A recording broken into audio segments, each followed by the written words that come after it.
طب حميد، ازي حضرتك؟ اخبارك نورنا ايه؟ والله. انا طبعا احنا عملنا شغل برضه حلو جدا في الغسالات. هنشوف بقى الشاشات اللي مجننه الناس، وطبعا احنا معانا فرز تاني.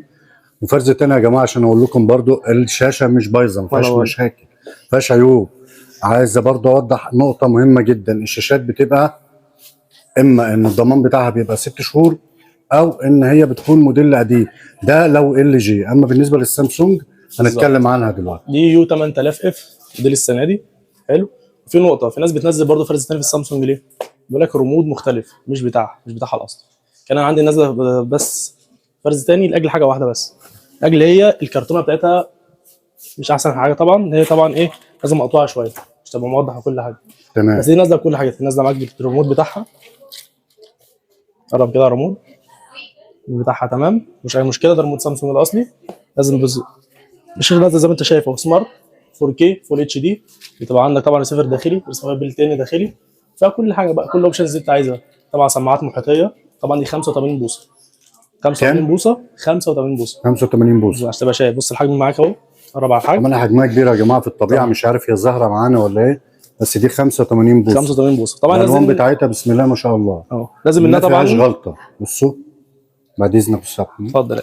بصوا الشغل هنا يا جماعه، العظم بتاعها ما فيهوش غلطه. لو جيتوا وبصيتوا هتلاقوا ان هي طبعا مش هتاخدوا حاجه كده وخلاص، لا، هتتجرب وهتبقى معاكم تمام التمام طبعا باذن اي الله. حد هينورنا من عند حضرتك طبعا جربوا له هنا صوت وصوره وكل حاجه.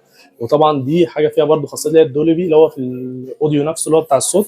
تبقى حاجه اسمها سماعات محيطيه. السماعات المحيطيه دي انت ما شاء الله تبقى حاططها مثلا، اكيد تبقى حاططها في ليفنج، في صاله، فما شاء الله انت هتسمع الشقه كلها. ايا كان بقى انت قاعد فين، هتشوف الصوره، تسمع الصوت اكنك قاعد قدامها بالظبط. حلو.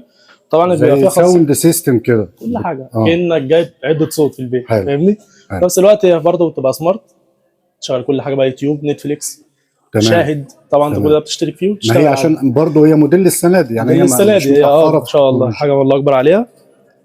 بص حلو انت بسم شايف الله ما كده. شاء الله. ولا على حاجه، دي سعرها هنا، خلونا مفاجاه ولا اقوله في الفيديو؟ لا قوله في الفيديو. اقول لك في الفيديو. ليه؟ دي طبعا تعمل عليها سيرش زي ما عملنا في الغساله، ناقص منها 10000 جنيه عشان الكرتونه بتاعتها.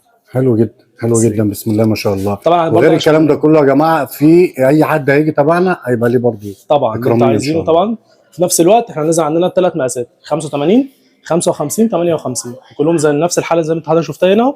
حلو. كله زي الفل. حلو كلها نفس، يعني احنا عايزينك توضح لنا الناس طبعا الكل مضغوط، فاحنا عايزين حاجات سعر في الحنين، وعايزين نعرف ليه فرز تاني، لان الناس متخيله فرز تاني دي بايظه متدمره فيها مشكله. اوريك برضه حاله الفرز الثاني. يا ريت الله يخليك. والاسعار بقى انت فاهم. لا طبعا اللي انت عايزه، واظبط لنا الاسعار عشان خاطر المتابعين بتوعنا. لا انا ليك طبعا. تعالى قرب معايا هنا. الاول خالص وفرنا الاريستون 7 كيلو، وفرنا لك برضه الاي اي جنرال، الحاجات دي كلها استيراد.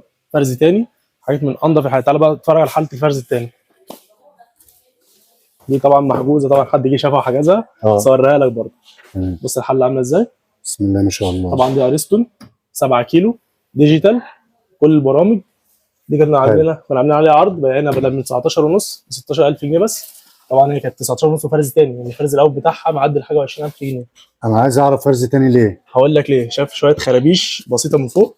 بص يا جماعه ركزوا علشان ايه، شويه خرابيش، عشان الكلام هنا فيه مصداقيه، يعني مش كلام وخلاص. طبعا موفرنا عندنا البوش، حاجات استيراد، كلها استيراد، حاجات كويسه جدا.